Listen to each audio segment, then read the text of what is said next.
안녕하세요. 네, 처음 뵙겠습니다. 오늘 세미나를 진행하게 된 남광우라고 하고요. 지금은 유튜브 들어가면 또는 뭐 이렇게 조금만 검색해 보시면 기본적인 정보들은 대부분 다 아실 수가 있고, 또 특별히 이제 유학과 관련돼서는 제가 작년서부터 해서 요번이 이제 세 번째 강의라고 보시면 돼요. 유학과 관련돼서는 첫 번째 미국 유학 헛고생하지 마세요라는 타이틀로 미국 유학의 어떤 방법이나 어떤 것들에 대한 장단점, 루트의 장단점 이런 것들을 좀 설명을 드린 세미나가 있을 거고요. 아마 찾아보시면. 두 번째는 미국 유학 왜 후회할까라는 타이틀로 또 올해 강의를 했었고, 아마 오늘까지가 이제 세 번째로 좀 정리하는.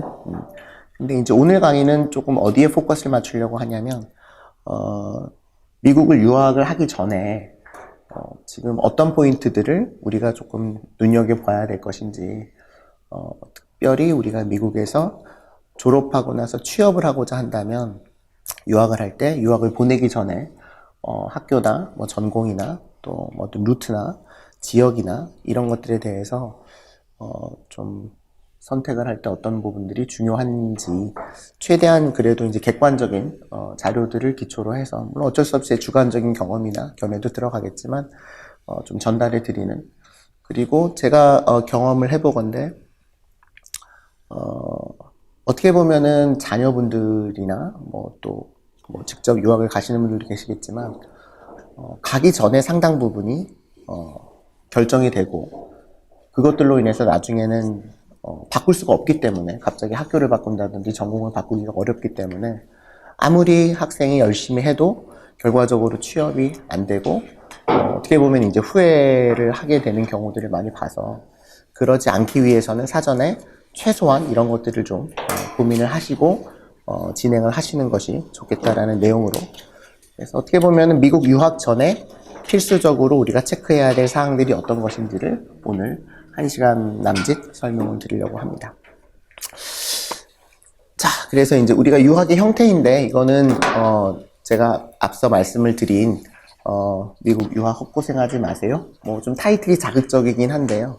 거기에 보시면 자세하게 설명을 좀 해드렸습니다. 그래서 제가 지난주에 왔는데 수능이 있었더라고요. 그래서 제가 어제 그제 수능 시험을 보고 조금은 갑작스럽게 미국 유학에 대해서 고민을 하시는 부모님들을 여러 분 이제 상담을 했어요. 그래서 아이가 굉장히 열심히 했는데 생각보다 수능 성적이 잘 나오지 않아서 어떻게 다른 방법이 있을지를 고민을 하시더라고요.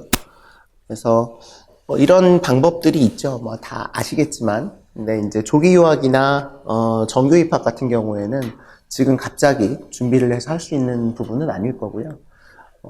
아마 지금 수능을 봤거나 아니면 고3인데 미국에 유학을 가려고 고민을 하시는 분들, 또는 대학교 지금 1, 2학년인데 지금 학교가 조금 마음에 들지 않고 다른 기회를 좀 찾아보려고 하는 분들은 아마도 패스웨이라는 프로그램이나 2+2 프로그램 이런 쪽을 뭐 참고하시면 될 것 같아요. 그래서 이 내용들을 오늘 제가 설명을 드릴 시간은 없고, 이거에 대한 장단점, 루트에 대한 장단점들은 앞선 유튜브 동영상을 참고하시면 될 것 같아요.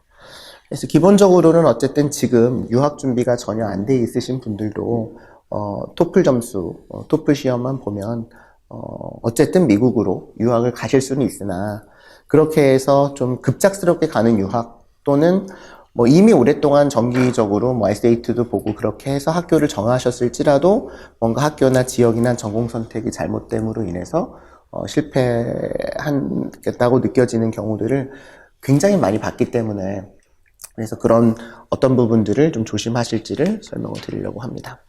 자, 그래서 오늘 세미나는 기본적으로 미국에 유학을 하는데 유학의 목적 자체가 미국에서 공부를 해서 박사학위를 해서 교수를 하겠다라는 마음을 가지고 계신 분들이 아니고요. 왜냐하면 그분들은 취업이 포커스가 아니라 공부를 해서 박사학위를 해서 한국에서나 미국에서는 교수를 하시려는 분들이기 때문에, 지금 오늘 제가 설명을 드리려는 것과는 학교 선택도 달라야 되고 전공 선택도 달라야 되고 모든 것들이 조금 다르게 진행이 될 수밖에 없는 것이고요.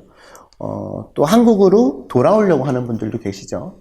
그러니까는 나는 그냥 미국에서 대학만 졸업하면 한국에 와서 아버님 사업을 물려받거나 아니면 여기에 어떤 뭐 일자리가 이미 마련이 되어 있기 때문에 뭐 미국에서 취업은 나는 관심이 없다.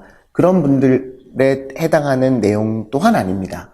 사실은 그런 분들은 그냥 학교 명문대를 그냥 가시면 돼요. 랭킹을 보고 한국에서 이름을 들어본 학교를 반드시 가셔야 될 거고, 제가 오늘 설명드리려고 하는 것은 미국에 유학을 갔는데 어떻게 보면 지금은 조금 준비를 덜해서 못해서 뭐 남들이 들어보지 못한 대학을 갈 수도 있고 또 예산이 부족해서 조금 저렴한 학교를 갈 수밖에 없는 형편인 분들도 계시고, 그러나 내가 4년 있다가 또는 뭐 남학생일 때 군대 갔다고 하면 뭐 5년 6년 있다가 미국에서 졸업을 한 다음에 미국에서 제대로 된 어떤 직장을 잡아서 최소한 미국에서 어떤 미국인들과 경쟁해서 취업을 하려고 하는 그런 분들을 대상으로 하는 내용이라고 보시면 될 것 같아요. 그래서 어떻게 보면 약간 미국 취업이 포커스로 되어져 있는 거니까 뭐 미국을 유학을 하고 꼭 취업을 해야지만 성공한 것이냐, 그거에 대해서는 뭐 다른 생각들이 계실 수도 있겠지만 오늘은 가정 자체를 취업을 해야 성공을 하는 거다라고 일단 가정을 하고 하는 것이니까는요, 오해는 하지 마시고 진행을 보도록 하죠. 자, 미국 취업을 하려면 기본적으로 뭐 이런 내용들이 필요할 겁니다. 그렇죠? 기본적으로 개인적으로 미국 취업에 적합한 능력이 있어야 될 거고, 그 다음에 미국에서 나를 뽑아줘야 될 거고, 어떤 기업에서. 그리고 우리나라에서는 다르게 미국이라는 나라이기 때문에 뭐가 필요해요? 취업 비자가 필요하겠죠. 3번은 우리나라라면 필요하지 않겠지만 뭐 우리나라에서 취업하려고 해도 1번, 2번은 필요한 걸 거예요. 뭐 너무나 당연한 내용들이고. 자, 그러면 개인 능력으로 따지면 어떤 것들이 중요할까? 자, 왼쪽에 보니까 이거는 신입사원들을 뽑을 때 미국의 이제 기관들에서 인플로이어들한테 이제 서베이를 한 거죠. 신입사원을 뽑을 때 어떤 것들이 가장 중요하다고 생각합니까? 라고 이제 물어보고 복수적으로 봤더니 뭐 대략 제일 많은 답이 나온 것들이 인턴십이나 또는 제약기간 근무 경력이라고 답변을 한 것이죠. 네, 미국 애들을 상대로 한 겁니다. 미국의 기업들. 여기서의 어떤 캔디데이트는 한국 사람들이 아니라 역시 미국 학생들이겠죠. 미국 신입사원들, 뭐 한국 학생들 포함이 되어 있겠지만. 그 다음에 뭐 전공이 중요하다, 자원봉사가 중요하다, 상대적으로 출신 학교는 그렇게 중요하다고, 물론 중요하긴 하겠지만, 뭐 리스트에는 들어가 있으니까, 뭐 참고만 하시면 될 것 같아요. 우리나라는 조금 반대겠죠. 우리나라는 아마도 출신 학교가 제일 중요하지 않을까? 그리고 이거 이외에도 뭐 다른 이슈들, 뭐 나이 이슈도 있을 거고, 뭐 외모 이슈도 좀 있고, 뭐 또 어떤 경우에는 좀 심한 경우에 뭐 부모님의 어떤 뭐 그런 것들도 보는 경우도 있고, 오히려 인턴십이나 대학 중 근무 경력에 대해서는 뭐 우리나라도 여전히 중요하기는 합니다. 근데 미국하고는 보는 포커스가 많이 다르기 때문에 좀 미국은 뭐가 좀 다르다라는 거를 참고적으로 좀 설명을 드리려고 하는 거고요. 자, 이거는 이제 제가 만들어 본 건데요. 그럼 미국 취업을 할 때 어떤 것들이 좀 중요할까? 뭐 이런 것들이 이제 기본적으로 중요한 내용들입니다. 당연히 영어 능력이 있어야 되겠죠. 그리고 대학 중요하고, 전공 중요하고, 학점, 성적 중요하고, 그 다음에 이제 한국은 자소서, 뭐 이력서 이런 것들이 있지만 미국은 마찬가지로 레주메라는 게 있고, 한국도 기업에서 인터뷰를 하듯이 미국에서도 기업에 인터뷰를 하는데 영어로 하는 인터뷰고, 한국과는 좀 다른 어떤 그 문화적인 차이가 있기 때문에 그런 것들을 좀 잘 해야 될 거고, 그리고 좀 한국과는 특이한 것 중에 하나가 미국은 이따가도 설명을 드리겠지만 공개적으로 채용하는 그런 공채제도가 없기 때문에 학교를 통해서 인턴십을 한 다음에 취업이 되지 않는 이상에는 대부분 다 아름아름으로 취업이 된다는 거죠. 네트워크를 통해서. 그래서 그런 것들도 좀 중요하고, 한국도 자격증이 되게 중요한데 이제 상대적으로 미국은 한국보다는 자격증을 그렇게 중요하게 생각하는 나라는 아닙니다. 그러나 일부 어떤 전공들은 특히나 유학생으로서 미국 애들보다 조금 더 어떤 나의 능력을 뭔가 보여주기 위해서는 이런 자격증 같은 것들도 도움이 될 수가 있을 거고요.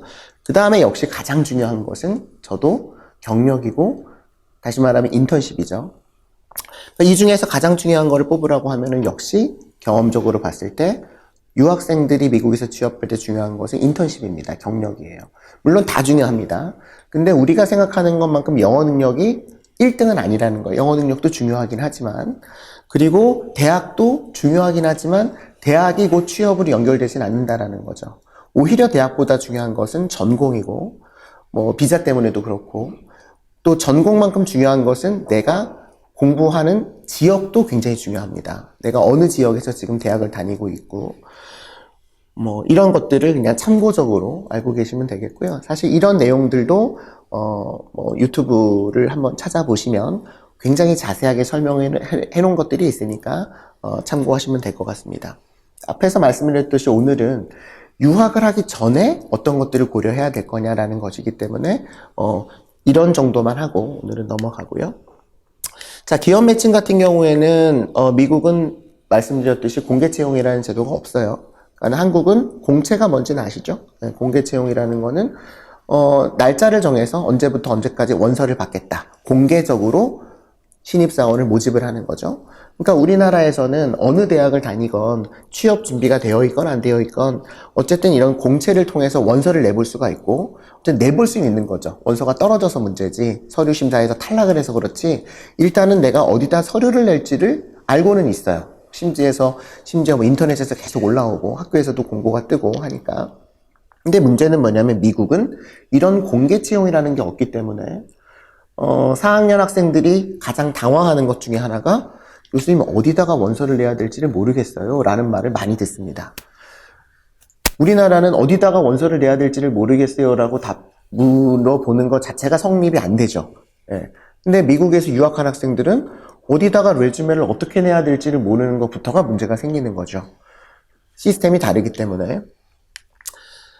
그 다음에 이제 우리나라는 이제 공채를 못했을 경우에는 이제 사람인이나 뭐 잡코리아 이런 사이트들이 있거든요. 포털 사이트들. 거기에 계속해서 채용 공고가 올라오고 거기 이력서를 넣어볼 수가 있는데 미국 같은 경우에는 그런 사이트들이 있기는 하지만 신입사원들을 대상으로 하는 것이 아니라 거의 뭐 대부분이 경력사원들을 대상으로 하고 그리고 뭐 조금 심하게 말하면 100% 영주권자들만을 대상으로 합니다. 예, 그러니까는 우리 유학생들은 영주권이 아닌 학생들이 거의 90% 이상이잖아요. 유학생이라고 하는 거는 내가 I-20를 받아서 F1 비자를 받아서 나가는 거기 때문에 학생 비자를 갖고 있는 학생들이 유학생이란 말이에요. 그 학생들이 나중에 우리가 취업을 하려면은 취업 비자라는 걸 받아야 되는데 이 취업 비자를 받아야지만 취업을 할 수 있는 사람들은 이런 뭐 몬스터나 커리어 빌더나 이런 그 미국의 잡포털 사이트의 캔디드의 대상 자체가 되질 않습니다. 그러니까 유학생은 아무리 이쪽에다 올려도 가끔 이제 뭐 인터뷰 요청을 받기는 하지만 인터뷰를 하다가 유학생이라고 얘기를 하는 순간 거의 대부분은 미안하다. 우리는 인터내셔널 스튜던트들은 우리가 리크루팅을 할 수가 없다. 왜냐면 비자 스폰서를 해줘야 되기 때문에라고 하고 이제 인터뷰가 이제 중단되는 경우들이 많습니다. 자, 그럼 마지막으로 이제 추천이죠. 네트워크를 통해서, 뭐 교수님을 통해서나 누구 뭐 아는 분들을 통해서 추천인데 아무래도 우리나라보다는 미국에서 한국 사람들의 어떤 네트워크라는 게 좀 부족하기 때문에 사실 이것도 쉬운 일은 아니죠. 신입사원들이 그래서 미국에서 취업을 하는 것은 우리가 들어본 기업, 한 번이라도 들어본 기업을 내 뭐 조카나 아들, 딸들이 취업을 했다라고 할 때는 뭐 통계적으로 봤을 땐 정확하지 않지만 한 90% 이상이 학교를 통해서 취업을 합니다.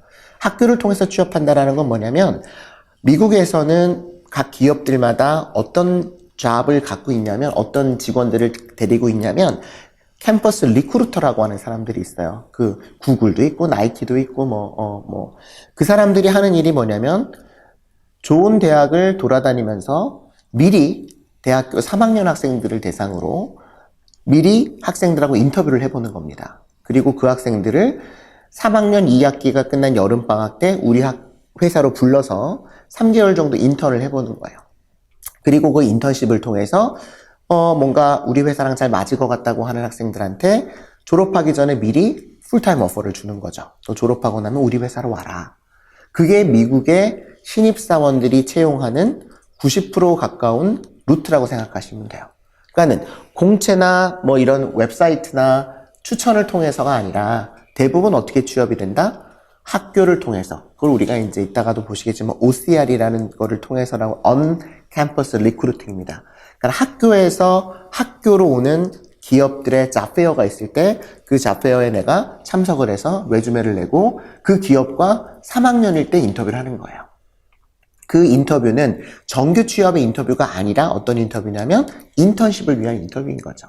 그래서 그 인터뷰를 통해서 내가 1년 있다가 여름방학 동안에 인턴을 하게 되고 그 인턴이 끝나면 이제 오퍼를 받게 되는 그 루트가 사실상 유학생들이 미국에서 좀 글로벌 기업이라고 하는 우리가 한 500개 정도의 어떤 대기업 그런 정도를 취업을 하기 위해서 거의 어떻게 보면 유일한 방법이라고 생각을 하시면 돼요.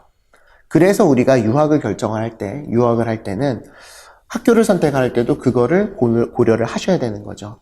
내가 가려고 하는 학교가 과연 이 언캠퍼스 리크루팅을 통해서 얼마나 좋은 회사들이 오고 유학생들을 많이 뽑아가는 회사인지 이런 것들이 중요한 포인트가 될 수밖에 없습니다. 자, 이제 마지막으로 세 번째가 비자였어요. 비자에 대해서도 여러 채널을 통해서 설명을 많이 드렸으니까 오늘은 자세하게는 못하겠지만 기본적으로 유학생들이 취업을 할 때 필요한 비자는 거의 H1 비자라는 것 정도는 알고 계시죠. 그래서 위에는 영주권인데 최근에 이제 투자이민 EB5를 하시는 분들은 이제 투자 금액이 거의 올라가가지고 조금 이제 부담감이 있으셨을 텐데 그건 이제 영주권이고요. 영주권. 그다음에 이제 밑에는 우리가 유학을 갈 때 F1 비자를 받고 F1 비자를 받은 다음에 이제 맨 오른쪽에 있는 H1B라고 하는 취업 비자를 받으셔야 되는 거죠. 이거 외에는 우리가 유학생들이 미국에서 졸업하고 받을 수 있는 비자가 거의 없습니다. 예술 비자라고 해서 O1 비자라는 게 있고 약간 몇 개의 비자들이 있긴 하지만 이것도 역시 유학생 100명이 취업했다고 하면 90명에서 95명은 전부 다 H1B를 받는다고 보시면 돼요. 95명 이상이라고 해도 과언이 아닐 겁니다. 그렇다면 우리가 유학을 보낼 때 미국 졸업하고 나서 미국 취업을 염두에 둔다면 기본적으로 뭐는 알고 계셔야 되냐면 H1B라고 하는 취업 비자의 특징이 뭔지 정도는 당연히 알고 계셔야 되겠죠. 여러 차례 설명을 드린 것들이지만 H1B란 미국 전문직 단기 취업 비자입니다. 몇 년 동안 미국에서 일을 할 수 있도록 인정을 해주냐면 졸업하고 나서 6년 동안 일을 할 수 있도록 H1 비자가 3년, 6년이 인정이 되어지고요. 기본적으로 학사학위가 있어야 되고요. 학사학위가 없는 경우에는 최소 6년 이상의 관련 분야 경력이 있으면 학사학위가 있는 것과 유사하게 인정을 해줍니다. 자, 근데 가장 중요한 것은 이 취업 비자를 받을 수 있는 자격이 있는데 그 자격이 학사 학위만 있거나 경력만 있다고 되는 것이 아니라 뭐가 중요합니까? 내가 일하려고 하는, 나를 즉 뽑아주려고 하는 그 기업의 job title, job description, 직무라고 하죠. 그러니까 일하려고 하는 그 일의 내용과 내 대학 전공이 매칭이 돼야 돼요. 그러니까는 이민국에서 취업 비자를 발급을 할지 말지의 여부를 판단을 할 때는 무엇을 보지 않냐면 얘가 하버드나 예일 같이 좋은 대학을 나왔는지 아니면 지방에 있는 우리가 들어보지 못한 4년제 대학을 나왔는지를 보지 않습니다. 그리고 물론 기본 연봉만 넘어가면 얘가 지금 50만 불 연봉을 받는지 5만 불 연봉을 받는지 그 연봉이 높다 그래가지고 되고 연봉이 낮다 그래가지고 안 되고 그런 거는 또 없어요. 기본적인 조건만 맞추면. 그런데 그것보다 가장 중요한 건 뭐냐면 회사의 job description과 나의 전공이 얼마나 이게 부합이 되느냐를 보겠다라는 거죠. 얼마나 다시 말하면 얘가 전문가로서의 자질이 있느냐. 그런데 유학생들에게 있어서 전문가로서의 어떤 자질이 있는지 여부를 판단하는 것은 딱 하나밖에 없겠죠. 경력이 없으니까 경력을 6년 만들 수는 없잖아요. 유학생들은. 그러니까 딱 하나 뭐를 보냐면 전공만 보는 거예요. 얘가 학교에서 수업을 뭘 들었고 메이저를 뭐 했는지. 그래서 우리가 취업을 하려면 미국에서 H1 비자를 받아야 되고 H1 비자를 받으려면 내 전공이 내가 일하려고 하는 분야와 매칭이 돼야지만 비자를 받을 수 있구나. 기본적인 내용입니다. 그렇죠? 그래서 내가 예를 들면 컬럼비아 대학교에서 뭐 히스토리를 전공을 했는데 내가 역사에 관심이 많아서 그런데 이제 2학년 때부터 예를 들면 내가 파이낸스에 관심이 있어가지고 파이낸스 금융 공부를 뭐 따로 했어요. 뭐 청강도 하고 뭐 학교 수업도 조금씩 듣고 그래서 뭐 예를 들면 CFA 뭐 파이낸셜 애널리스트 같은 것도 보고 그래서 은행에 취업이 됐어요. 거기까지는 좋죠. 네, 능력이 되고 은행에서도 인터뷰를 했더니 이 학생이 파이낸스 지식도 많고 또 뭐 충분히 우리 회사에 기여할 것 같아서 이 학생을 뽑았단 말이에요. 그런데 이 학생이 이제 거기서 일을 하려면 뭐를 받아야 돼요? 비자를 받아야 되잖아요. 그 비자는 뭐라고요? H1B라고 하는 취업 비자라고요.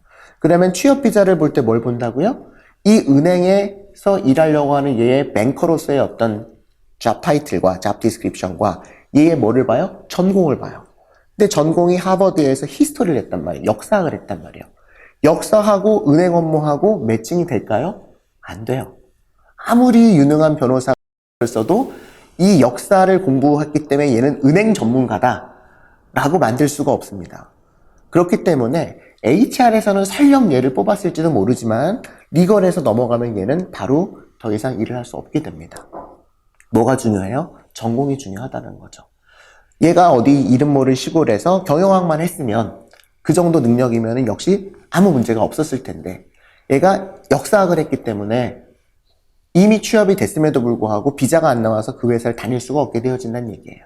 그게 첫 번째 중요한 겁니다. 미국에서 취업 비자는 전공이라는 게 굉장히 센시티브하구나. 전공이 중요하구나. 기본적으로 아셔야 될 내용이고요. 두 번째는 이 H1B라는 비자를 무한대로 발급을 해주면 좋겠는데 미국에서는 딱 개수 제한을 하고 있습니다. 1년에 85,000개. 그 중에서 석사, 박사, 미국에서 석사, 박사를 한 사람들한테 2만 개를 따로 부여하고 있고 학사학위자들한테 65,000개가 나갑니다. 그런데 작년, 재작년, 뭐 올해도 마찬가지지만 85,000개밖에 발급을 안 하는데 신청이 몇 개가 들어가냐면 20만 개가 넘게 들어와요. 그리고 언제 신청을 하냐면 매년 4월 첫째 주에 신청을 받습니다. 첫째 주만 신청을 받아요. 4월 첫째 주. 그러다 보니까 이미 학생이 대학을 졸업하고 어느 회사에 뭐 인턴을 다 끝내가지고 잘해서 풀타임 오퍼를 받아가 일을 하고 있는 동안에 H1이 들어가거든요. 네, 비자 신청이 들어가는데 그 사이에 이제 얘는 열심히 일을 배우고 하고 있었는데 비자 신청이 들어갔는데 85,000개밖에 안 되는데 20몇만 개가 들어왔으니까 신청이 이민국에서는 어떻게 밖에 할 수 없습니까? 추첨을 할 수밖에 없어요. 이 추첨을 할 때 뭐를 보지 않습니까?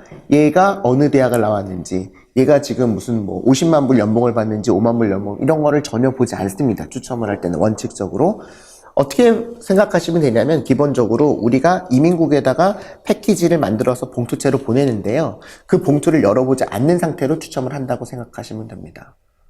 그러니까 참 안타까운 일들이 많이 벌어지는 것이 학생이 초등학교 때부터 보딩스쿨에서 거의 뭐 1년에 진짜 1억 가까운 돈을 쓰면서 거의 뭐 10몇 억을 써서 그리고 아주 훌륭한 학생이어서 뭐 예를 들면은 뭐 골드만삭스에서 오퍼를 받아가 일을 하고 있는데 그 학생은 한국어보다 영어가 훨씬 편하고 근데 갑자기 추첨이 되는 거예요.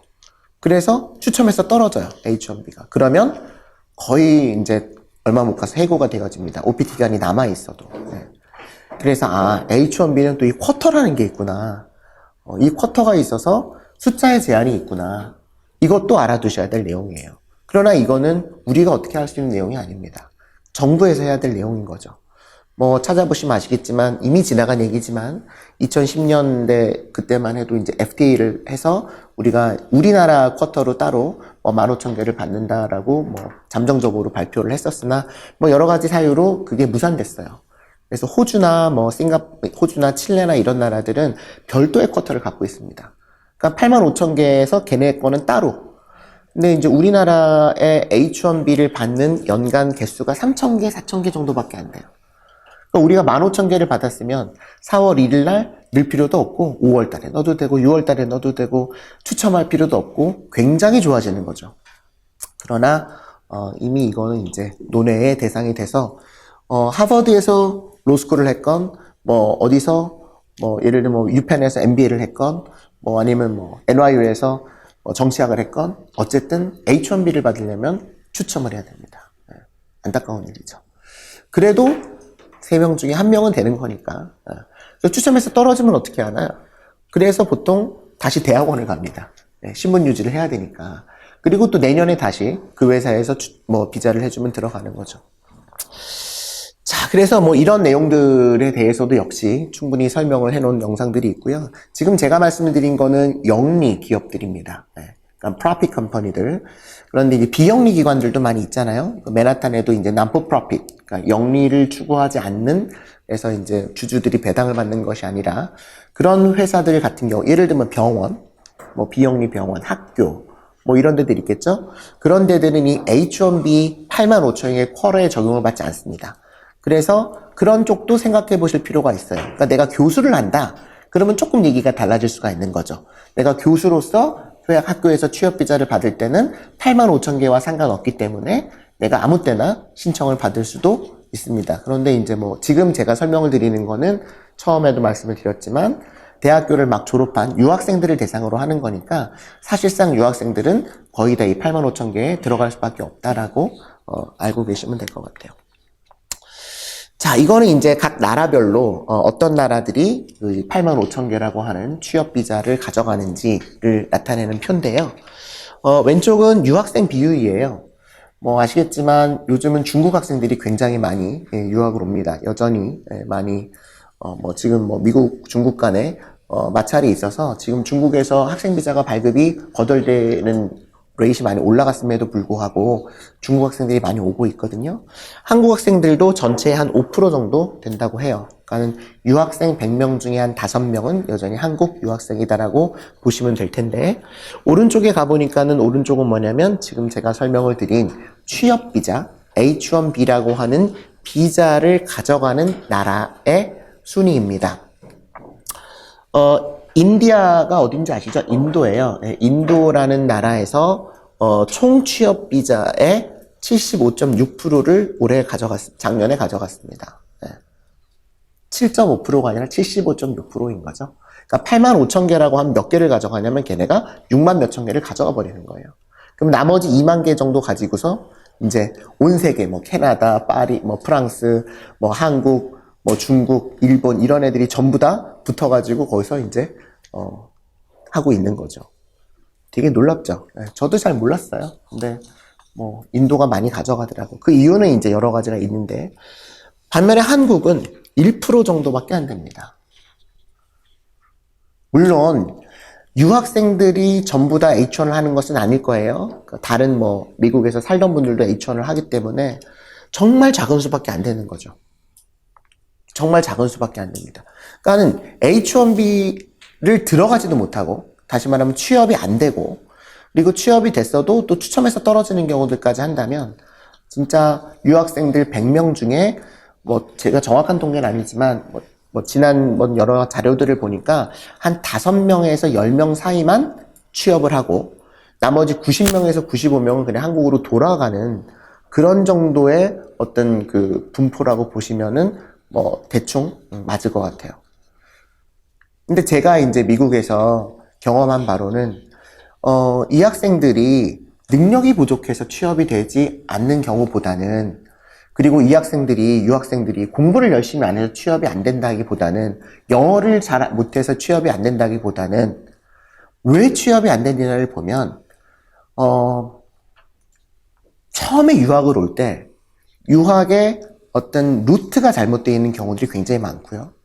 그리고 대학이나 전공 선택이나 지역 선택이 잘못되어 있는 경우들이 너무나 많습니다.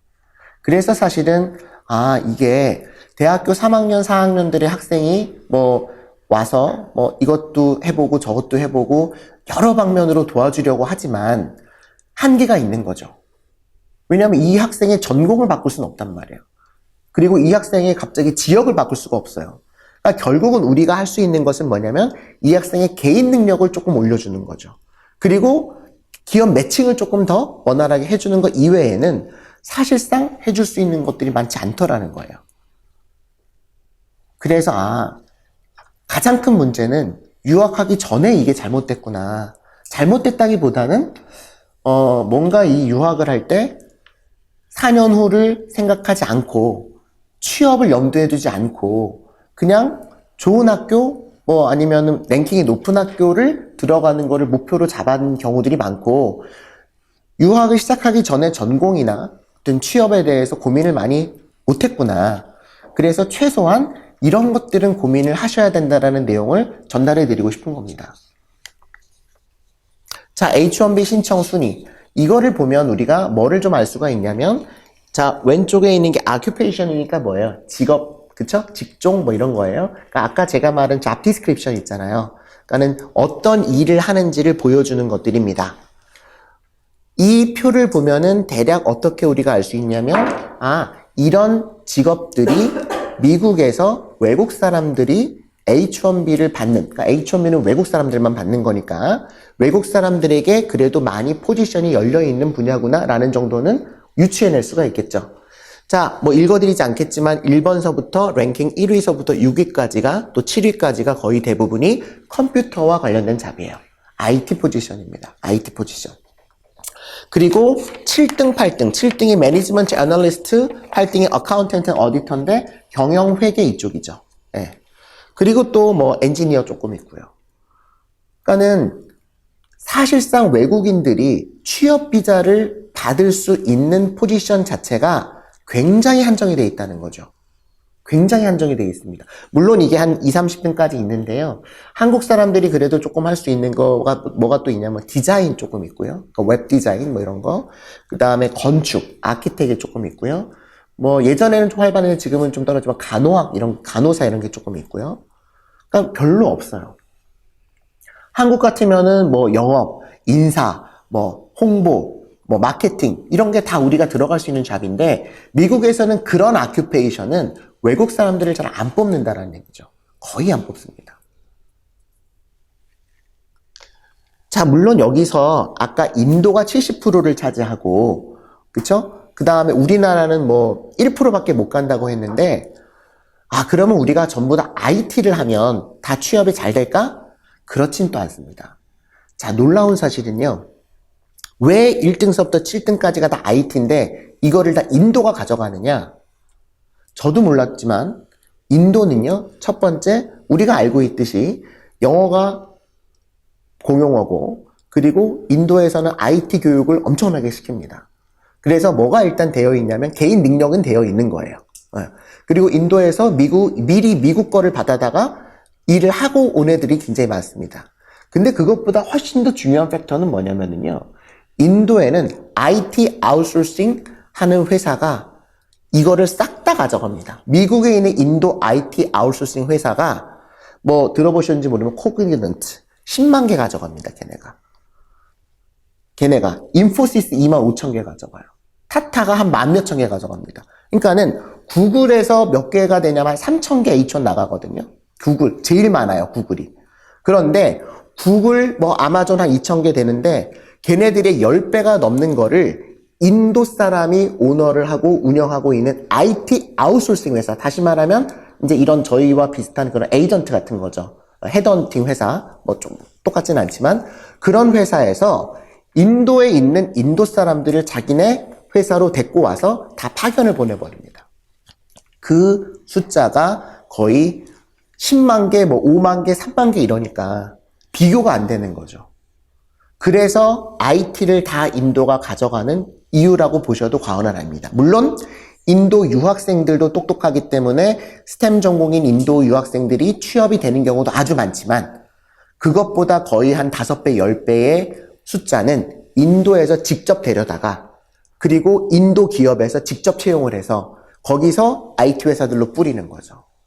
그게 너무나 잘 돼 있고 제가 처음에 이거를 보고 와, 이거는 진짜 인도만 할 수 있는 거구나 라는 생각을 할 수밖에 없었습니다.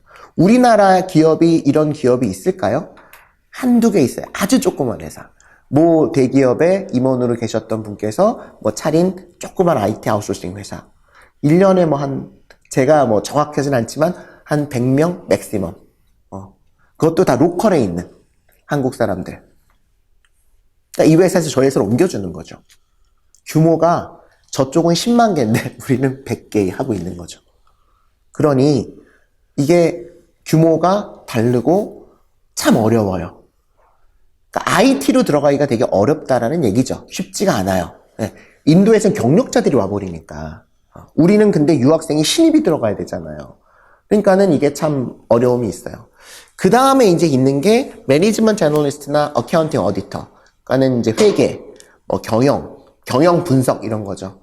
그쪽은 그래도 인도가 무슨 특별한 아웃소싱 기업이 없습니다. 그러니까는 공평해요. 그리고 기회가 좀 많습니다. 그래서 굳이 따지면 이 자료만 놓고 볼 때, 미국에서 외국인들이 취업이 잘 되는 건 IT 또는 회계, 뭐 경영 이쪽이라고 보시면 돼요. 그러나 미리 말씀을 드리지만 우리가 전부 다 IT를 하고 회계 경영을 할 수는 없습니다. 그죠? 아이의 전공을 선택할 때는 가장 먼저 뭐를 봐야 되냐면 적성을 봐야 되겠죠. 아이가 하고 싶은 거, 학생이 내가 하고 싶은 거를 해야지. 그러나 참고는 하시라는 거죠. 그래서 이걸 한번 뽑아보시면 좋아요. 그래서 어떤 잡이, 어떤 아큐페이션이 외국인들한테 기회가 열려 있는지는 한 번 정도 참고를 하자. 자, 그러면 이제 우리가 유학생으로서 취업을 할 때는 루트가 정해져 있습니다. 제가 유학생이라는 것은 뭐 영주권자도 일부 포함이 되어져요. 그러니까 내가 영주권자로서 대학을 입학을 했어도 이 루트는 똑같습니다. 다만 이제 유학생은 F1이니까는 영주권자가 조금 더 유리하긴 하겠죠. 인터뷰를 할 때 비자 스폰서가 없으니까. 그러나 영주권을 받은 유학생도 똑같은 루트를 거쳐야 됩니다. 자, 어떻게 이게 진행이 되냐면 우리는 OPT라는 게 있는데 이제 이거는 유학생들한테만 적용이 되어지는 거죠. 뭐 아시겠지만 졸업을 하고 나서 비자를 받기 전까지 1년, 그러니까 취업 비자를 받기 전까지 1년 동안 내가 돈을 받으면서 일을 할 수 있는 기간을 OPT라고 하죠. 근데 이 OPT를 어떤 전공들은 STEM이라고 하는 전공들이 있어요. STEM, STEM 전공들은 3년까지 추가로 2년을 더 연장을 할 수가 있습니다. 자, 그러면 OPT라는 게 왜 의미가 있느냐? 취업 비자를 받기 전, 그런데 학생이 끝났음. 근데 그 사이에 이 OPT가 없으면 회사에서 날 채용하고 싶어도 나를 채용할 수가 없게 되어지는 거죠. 돈을 줄 수가 없으니까. 학생은 돈을 받을 수가 없고 취업 비자를 받아야 돈을 받는데 그 사이 기간이 OPT라고 보시면 돼요. 그래서 유학생들, 즉 학위를 한 유학생들에게만 이 OPT가 발급이 되어지고요. 그러니까 어학연수를 10년 했다 OPT는 나오지 않습니다. 반드시 뭔가 코र्스를 컴플리트 했을 경우에만 이게 발급이 되어지죠. 그래서 스템 전공이 세부 전공까지 하면 이게 한 400개 정도 돼요. 그러니까 대체로 이제 뭐 수학, 무슨 뭐 물리, 뭐 엔지니어 이런 사이언스, 뭐 IT 이런 전공들인데 그것들은 이제 한번 찾아보시면 될 것 같은데 이게 장점은 뭘까요? 3년이니까 H1을 한번 넣었는데 떨어지면 그 다음에도 계속 OPT로 있으니까 또 넣어도 되죠. 그 다음에. 그리고 또 떨어지면 그 다음에 또 넣을 수가 있잖아요. 그 말 이제 이해가 되시죠? 그러니까 H1이 추첨이기 때문에 이게 떨어질 수가 있는데 OPT를 1년밖에 못 받으면 OPT가 끝나면 더 이상 비자가 없어요. 그래서 다시 석사를 해야 되거든요. 학교를 가거나 아니면 돌아오거나 한국으로. 그런데 스템 3년짜리를 전공한 친구들은 내가 학부를 졸업하고 3년까지 내가 미국에서 취업 비자를 받지 않아도 일을 할 수가 있으니까 회사 입장에서도 OPT 1년짜리 학생보다는 OPT 3년짜리 학생들을 채용할 가능성이 훨씬 더 높아지는 거죠. 어렵지 않으시죠? 네. 자, 반면에 CPT라는 게 있는데 CPT는 내가 학교를 다니면서 일을 하는 거예요. 그래서 돈을 받을 수 있습니다. 보통 돈을 받는 경우가 대부분이에요. 자, 그런데 이제 유학생들은 학교를 다니면서 내가 일을 하기는 어렵잖아요. 그죠? 네. 그래서 보통 이 CPT는 언제 신청을 하냐면 여름방학. 미국은 겨울방학은 뭐 원칙적으로 길지가 않잖아요. 지금 이제 뭐 크리스마스 해가지고 한 4주 정도밖에 안 되기 때문에 그때는 인턴십을 거의 할 수가 없습니다. 뭐 12월 말 같은 경우는 기업들이 대부분 다 쉬어버리고 그러니까. 그래서 이제 어떻게 보면 우리나라는 여름방학 2개월, 겨울방학 2개월에서 두 번의 인턴 기회가 있지만 대한민국 학제는 미국의 학제는 여름방학 3개월 그때만 인턴을 할 수가 있다고 보시면 되고 그때 이 CPT라는 걸 신청을 해가지고 기업으로부터 돈을 받을 수가 있습니다. 그리고 요즘에는요, 설령 무급이라고 할지라도, 돈을 안 받는다고 할지라도, 많은 미국 기업에서 하도 트럼프가, 이제 이런 유학생들에 대한 취업이나 유학생들에 대한 인턴십까지도 이제 참견을 하기 때문에, 예전에 제가 3, 4년 전까지만 해도, 사실 어떤 학생이 뭐 컬럼비아 유니버시티 다니는데, 그냥 어떤 회사에 무급으로 여름에 3개월 인턴 하자. 그러면 문제가 없었어요. 그 회사에서 오케이를 하면 스테이터스 체크를 하지 않았거든요. 그런데 지금은 많은 미국 기업들에서 반드시는 아니지만 거의 한 80% 정도는 스테이터스 체크를 합니다. 뭐를 써오라고 하냐면 학교에 가가지고 너 무급이지만 우리 회사에 와서 2개월, 3개월 인턴십 할 수 있는지 써오라 그래요. 그러면 학교에서는요, 못한다고 씁니다. 왜? CPT 신청을 안 해놨기 때문에. 그러니까 CPT 신청을 미리 해놨어야 돼요. 그러니까 CPT 신청을 어떻게 하는지에 대한 팔러시는 학교마다 다 다르거든요. 자, 우리가 여름방학이 5월 말서부터면 어떤 학교들은 반드시 3월 첫째 주나 둘째 주까지 CPT를 신청하라고 합니다. 그리고 CPT를 신청할 때 네가 5월 말서부터 어느 회사에서 일할지가 이미 결정이 되어 있어야지만 CPT를 신청할 수 있다고 하는 학교들이 많아요. 그리고 어떤 학교는 CPT를 할 때 꼭 돈을 내라고 합니다. 마치 여름학기 수강 신청하는 것처럼. 그리고 어떤 학교는 반드시 CPT를 하려면은 교수 추천서를 받아오라고 하는 학교도 있어요. 학교마다 다 달라요. 또 어떤 학교는 5월 첫째 주까지도 받아주는 학교도 있습니다. 그러니까 학교마다 다르긴 하지만 예전에는 이 CPT를 신청하지 않아도 그냥 내가 회사랑 나랑 오케이만 되면 그냥 무급이니까 돈을 받으면 안 되죠. CPT 없이 돈을 받으면 불법이니까. 무급이니까 가서 일을 하는 거에 아무 이슈가 없었음에도 불구하고 지금은 많이 이게 이제 까다로워진 부분들이 있습니다. 그래서 실제로 미국에서 여름방학 때 아주 좋은 기업에 가서 일을 하다가 중간에 해고가 되는 경우들이 가끔 있어요. 미국에서 뽑을 때 얘가 영주권자인지 알고 뽑았는데 보니까 유학생이었던 거예요. 체크를 안 한 거죠. 그래서 너 CPT 신청해놨냐 하면 안 해놓은 경우가 많거든요. 그러면 그 회사에선 더 이상 학생을 무급이지만 데리고 있을 수가 없습니다. 그래서 이것도 지금 이제 중요한 포인트가 돼버렸어요. 예전에는 뭐 약간 유명무실하다, 뭐 약간 뭐 해도 되고 안 해도 되고 그랬는데, 물론 이제 한국 회사들은, 조그만 한국 회사들은 이거를 신경 안 쓰는 회사들은 많습니다. 그러니까 이제 뭐 모든 회사들이 그렇진 않지만 상대적으로 그렇다라는 거고요. 자, 이거는 이제 뭐냐면 그러면 우리가 정규 취업을 할 때 인턴십이라는 게 중요하다고 했는데 우리나라와는 다르게 이게 얼만큼 중요하냐? 그러면 뭐 보이시는지 모르겠는데 졸업을 할 때요. 미국 애들 같은 경우에는 최소한 56% 정도가 한 번 이상의 인턴십의 경험이 있습니다. 통계적으로. 그리고 인턴의 72.7%가 졸업하기 전에 풀타임 포지션 오퍼를 받습니다. 졸업하기 전에 인턴을 하고 나서. 그리고 그 중에 85.2%가 그 풀타임 오퍼, 다시 말하면 졸업하고 우리 회사로 오라고 하는 오퍼를 accept. 내가 니네 회사 갈게 라고 승인을 하는 거죠.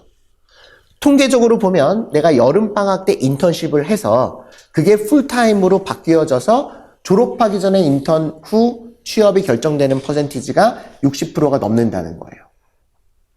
그러니까는 아주 간단하게만 말씀을 드리면 내가 미국의 하버드를 갔건 아니면 뭐 잘 모르는 대학을 갔건 미국에서 들어본 회사에 취업을 하려면 거의 유일한 방법이라고 해도 과언이 아닐 겁니다. 3학년 때 인턴십을 해야 돼요. 3학년 때 인턴십은 언제 결정이 됩니까? 3학년 1학기 가을에 학교로 오는 회사들과 인터뷰를 해서 그때 결정이 되는 게 대부분입니다. 여기가 되게 중요한 포인트예요. 그러니까 미국에서의 취업이라는 거는 여러 번 말씀을 드리지만 4학년 2학기 때 준비하면 이미 너무 늦는다. 그때는 이런 회사들은 더 이상 뽑지를 않습니다. 뭐 회계 쪽으로 말하면 뭐 빅4들, 뭐 KPMG, PwC 이런 회사들은요. 이렇게 인턴을 통하지 않고는 채용 자체가 없어요. 그러니까 애가 능력이 없어서가 아니라 루트가 없으니까는 못 들어가는 거죠. 원서를 안 받아줘요. 물론 아주 작은 포지션으로 인터널리 뭐 굉장히 높은 분이 얘를 뭐 strongly recommend 한다 이렇게 해서 추천서를 써주면 인터뷰가 되는 경우도 있는데 거의 어렵습니다. 그러니까 이거를 최소한 우리는 알고 계셔야 되는 거죠. 아, 그러면 내가 내 자녀를 미국에 학교를 보내서 박사를 만들거나 한국으로 돌아오려는 것이 아니라 미국에서 졸업 후에 취업을 시키려고 하면 1학년, 2학년, 그리고 3학년 1학기 때까지가 굉장히 중요하구나. 그리고 3학년 1학기 때 상당 부분이 결정이 돼서 3학년 2학기 인턴십을 제대로 하지 않으면 그러면 글로벌 기업 취업, 우리가 처음에 유학을 갈 때 아, 얘 전공이 뭐 컴퓨터 사이언스니까 얘가 아마존 가면 좋겠다라고 생각했던 거는 이미 물거품이 됩니다. 4학년 때 이제 취업을 준비하면 이제 어떻게 될 수밖에 없을까요? 학교로 오는 잡페어를 통한 글로벌 기업의 취업은 이제 어렵고 본인이 이제 찾아야 되는 거예요. 어떤 회사들일까요, 대부분? 중소기업들이죠. 왜? 중소기업들은 뭐가 없을까? 캠퍼스 리크루터까지 둘 만한 여력이 없잖아요. 그리고 캠퍼스 리크루터려면 그래도 직원이 몇백 명 되는 회사들일 거고, 조그만 회사들은 뭐 직원 뭐 10명, 뭐 50명 이런 회사들은 그렇게 학교까지 찾아다니면서 직원을 뽑지 않는단 말이에요. 그러니까 그런 중소기업들의 혹시 포지셔닝 있는지를 본인 스스로 찾아야 돼요. 그래서 어려운 겁니다. 그 중소기업의 포지션은 밖으로 잘 나오질 않아요. 기본적으로 미국에서 중소기업들이 뽑는 방법이 상당 부분 추천이에요. 누구 아는 사람을 통해서 와요. 미국에서 누구 아는 사람을 통해서. 더구나 신입은 더더구나 그런 경향이 많습니다. 경력직은 리크루터를 통합니다. 헤드헌터를 통해요. 돈을 주고 뽑아요. 그런데 우리는 아는 사람이 별로 없잖아요. 유학생들이. 그러니까는 어디다가 원서를 내야 될지 모르겠다고 자꾸만 얘기를 하는 거죠. 어떻게 회사를 찾아요? 이런 얘기들을 자꾸 하게 되는 겁니다. 더구나 이제 그렇게 글로벌 기업이 아니라 중소기업으로 들어갈 수밖에 없는 4학년이 되고 나면 일단 비자 이슈는 해결이 돼. 비자는 내가 전공이 뭐 경영학이어서 H1B 받을 수 있고 IT여서 H1B 받을 수 있다고 가정을 하고, 만약에 내가 공부하는 지역이 예를 들면은 플로리다예요. 어느 일정 지역을 그냥 예를 드는 겁니다.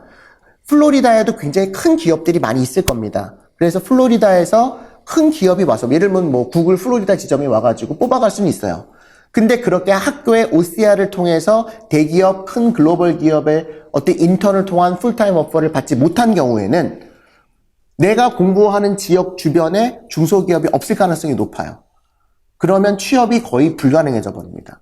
그럼 이제 얘는 어디를 자꾸만 리서치를 해야 되냐면 뉴욕이나 뭐 아니면 큰 도시들 있잖아요. LA나 이런 데의 중소기업들을 리서치를 해야 되는 거야. 물론 가능합니다. 인터넷이 잘 돼 있기 때문에. 그리고 잡 어플라이를 할 수도 있고요. 그런데 상대적으로 뉴욕이나 LA나 무슨 이런 큰 도시에 있는 회사가, 조그만 회사가 플로리다에 있는 학생, 더구나 뭐 특별한 경력도 없는 학생을 굳이 뽑을 이유가 없는 거예요. 왜냐하면 뉴욕, LA는 더 똑똑한 애들, 대도시에서 이미 하고 있는 애들이 많기 때문에. 그래서 결국은 지방에 있는 큰 주요 주립대학에 간 학생들이 취업이 안 돼 버립니다.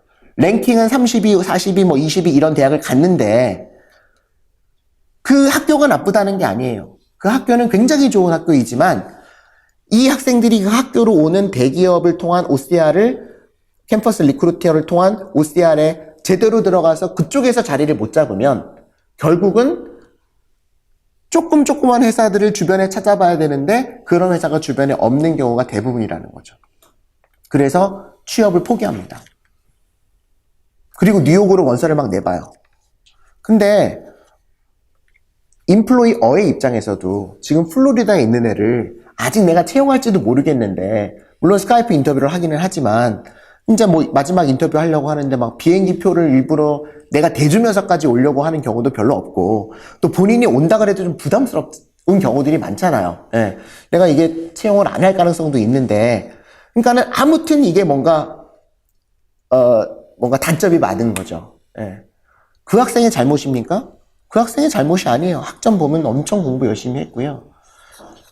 더구나 내가 어느 플로리다로 갔으면 플로리다 근처에서 굉장히 발전된 산업, 뭐 예를 들면 무슨 뭐 관광산업이다. 그러면은 그쪽에 호텔들 많으니까 그쪽 취업 가능성이 높지만, 갑자기 내가 IT를 했는데 플로리다 주립대학에 뭐 IT를 갔어요. 물론 뭐 제가 정확하진 않지만 IT 조그만 회사들이 없단 말이에요. 그러면 얘는 진짜 이제 어려워지는 거죠.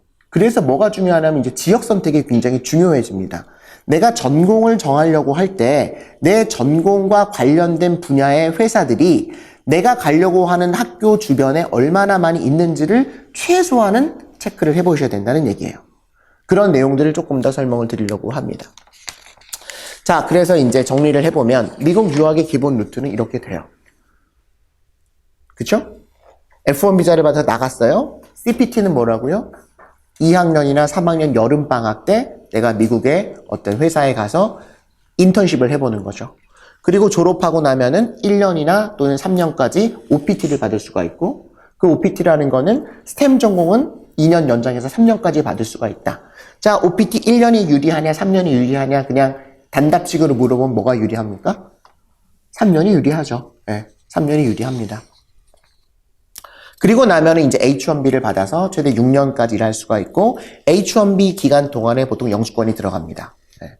그래서 영주권 요즘 한 2년 남짓, 2년에서 3년 정도 걸리는데, H1B 기간이 남아있는 동안에만 들어가면, 예, 영주권 나올 때까지는 H1B가 연장된다고 보시면 돼요. 자, 이런 루트이죠. 여기까지는 아마도 이전 동영상을 통해서 충분히 아마, 보신 분들도 많이 계실 거예요. 자, 그렇다면,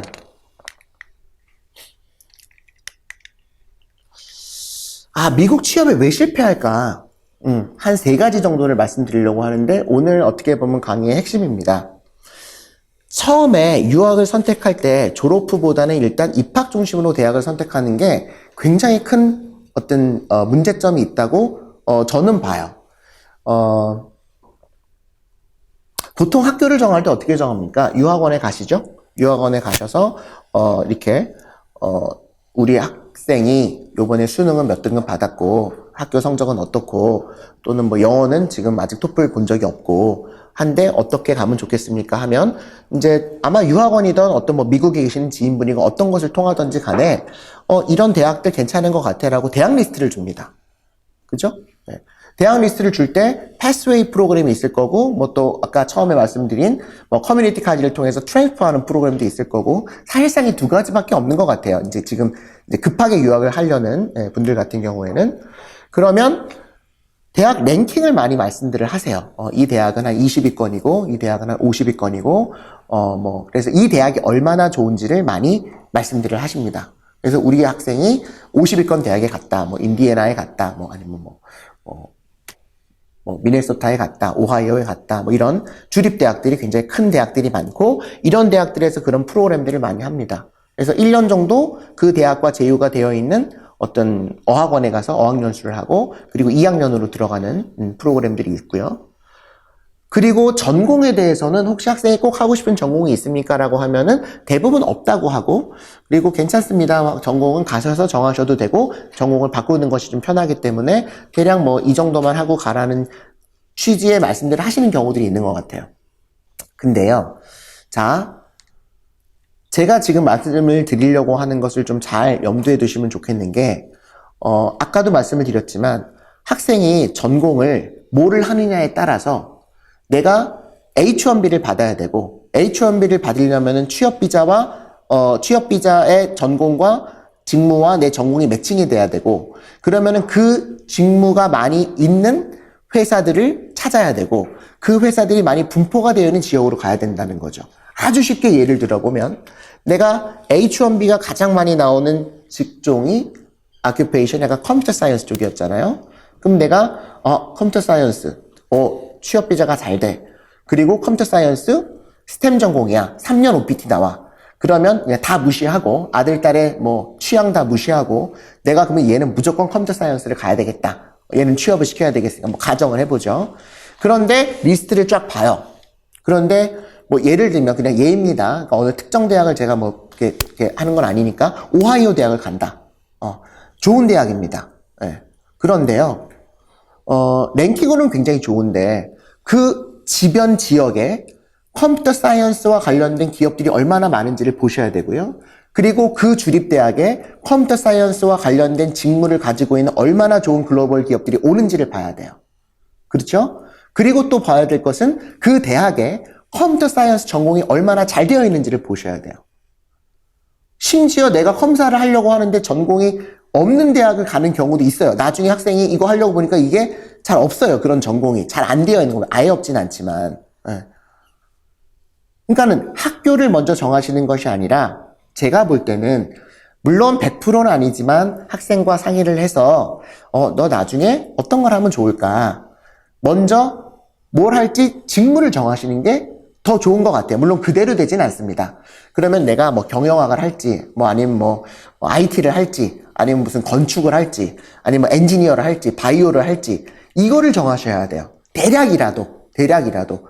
네가 하고 싶은 거 해가 대부분이거든요. 부모님들이. 일단 대학을 들어가고 나면 나중에 미국은 이제 전공을 정하는 것들이 많기 때문에 너 하고 싶은 거에 하면 거의 많은 학생들이 졸업하기 쉬운 전공, 그 다음에 내 친구가 하려고 하는 전공, 우리 선배 중에 졸업을 잘해서 취업이 잘 된 선배가 하려고 하는 전공, 아니면 내가 좋아하는 교수님이 가르치는 전공, 뭐 이런 식으로 전공을 정하지, H1B 순위를 보고서 그 지역에 있는 회사를 리서치를 해서 이게 얼마나 이게 취업이 잘 되는지를 보는 경우는 거의 없어요. 그러니까 그리고 그거는 이미 3, 4학년 때 가면 늦어버려요. 어디서 정해야 되냐면 지금 유학하기 전에 정하셔야 돼요. 대략이라도. 그렇다면 IT를 하려고 한다? 어느 쪽으로 가셔야 돼요? 당연히 실리콘밸리 쪽으로 가셔야 되겠죠. 그쵸? IT를 하려고 하는데 갑자기 저기 무슨 예를 들면 캔사스 주립대를 가겠다. 나쁜 학교가 아니라니까는요. 네. 근데 취업은 혹시 그 캔사스 주립대학으로 많은 글로벌 기업들이 올 수도 있어요. 그래서 거기서 취업이 되지 않으면, 그런데 거기서 취업이 되지 않으면 그러면 그 학생은 취업이 안 돼 버릴 가능성이 높다는 거죠. 주위에 뭐가 없으면. 혹시 무슨 말인지 이해가 되시겠습니까? 네. 그러니까는 또 근데 이게 여기까지는 되게 잘하세요. 그래도 여기까지는 강의를 들어서 오케이. 그러면 그렇구나. 그래서 할 때 최소한 전공을 봐야 돼. 얘가 이제 경영학을 하고 싶어요. 경영학을 하고 싶으면 근데 이제 그것도 파이낸스를 하고 싶다. 그러면 어디로 가야 돼요? 당연히 뉴욕으로 가야 됩니다. 파이낸스는 월스트리트이 있는 곳으로 가야지. 그래도 물론 파이낸스를 했을 경우에는 파이낸스 전공은 취업이 굉장히 안 되는 전공이에요. 전공 자체가. 왜냐면 월스트리트에 이제 IB로 가고 싶거나 증권사로 가고 싶어하고 파이낸스들을 많이 하는데 좋은 학교를 나와도 취업이 잘 안 되는 경우가 많은 것이 그 파이낸스의 인더스트리 자체가 석박사 이상을 요구하는 경우가 대부분이고, 그리고 외국 애들에 대한 스폰서가 잘 안 되는 전공입니다. 그러니까 이 세부 내용까지 알기는 좀 쉽지는 않지만 그래도 대충 개념적으로 내 아들은 파이낸스를 시킬 건데 그러면은 파이낸스가 많은 데가 뉴욕이네? 그럼 뉴욕에 있는 대학을 좀 알아봐야 되겠다가 순서적으로 맞는다는 얘기죠. 거기서 하나 더 나가서는 그러면 내가 하려고 있는 전공이 외국인들한테 잘 나오는 전공이냐, 취업 비자가, 또 잡오퍼가 많이 있는 전공이냐, 다시 말하면 외국인들이 채용이 가능한 전공이냐까지 보셔야 돼요. 그게 이제 두 번째인데요. 전공을 선택할 때 우리가 그래도 이 자리에 오신 부모님들 같은 경우에는 리서치를 해보십니다. 그래서 이제 구글 들어가서 쭉 찾아봐요. 우리 애가 뭘 하면 좋을까, 유학 가서. 그러면 대체로 뭐가 이제 중심이냐면 연봉이 높은 거 되게 중요하잖아요. 연봉이 높은 게. 그러면 오늘 구글에 들어가셔가지고 이제 미국에서 연봉이 제일 높은 직업 순 이렇게 한번 쳐보시면 조금마다 차이가 있지만 뭐가 많이 나오냐면 액츄얼이 이런 잡이 많이 나옵니다. 보험 계리사라고 우리가 부르는데 제가 예를 몇 번 들려드린 경우들도 있는데, 그러니까 저도 잘 몰랐던 잡이에요. 예. 그러니까 이제 저는 변호사를 하고 회계사를 이제 나중에 땄고, 회계사 잡보다는 변호사 일을 더 많이 하긴 했지만, 근데 미국에 가서 아까 말씀드렸듯이 우연하게 한국 교민분들을 이제 도와드리고 하다 보니까 저도 한국 사람들이 여기 와서 자영업을 하는 것도 좋지만 보니까는 좀 되게 좀 그런 마음이 들더라고요. 다 학벌도 좋으시고 영어도 잘하시고 하는데 자식들 키우고 이러느라고 나쁘다는 건 아니지만 세탁소도 많이 하시고 네일 케어 많이 하시고 그리고 힘들어 하시고 나이가 연세가 들면, 그래서 처음에 시작을 한 게 50대 분들이 CPA 공부를 하겠다고 오신 거거든요. 그것도 일본 학원에 갔다가 사기 당해가지고 이제 돈을 날리면서 이제 저한테 어떻게 찾아오셔가지고 학교를 찾아오셔가지고 이게 이제 도와드리기 시작한 건데, 그러면 한국 사람들이 미국에서 뭔가 성공할 수 있는 게 없을까? 어린 마음에 벌써 15년 전이니까. 그래서 찾아본 게 액츄얼이었어요. 이런 잡이 있네?